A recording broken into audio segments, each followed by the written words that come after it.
સેવાન્ય। દેશ સહિત રાજ્યમાં કોમર્શિયલ ગેસ સિલિન્ડરના ભાવમાં તોતિંગ વધારો ચીકાયો છે।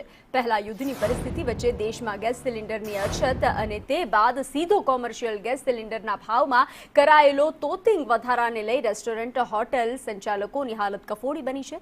બનાસકાંઠા જિલ્લામાં ગેસ સિલિન્ડરના ભાવ વધારાના પગલે રેસ્ટોરન્ટના ચૂલા ધમધમતા જોવા મળી રહ્યા છે। જો કે ભાવ વધારો ભલે કોમર્શિયલ ગેસ સિલિન્ડરમાં થયો હોય, પરંતુ તેની સીધી અસર રેસ્ટોરન્ટ સહિત હોટલમાં ભોજન આરોગવા જતા સામાન્ય માણસો પર થશે।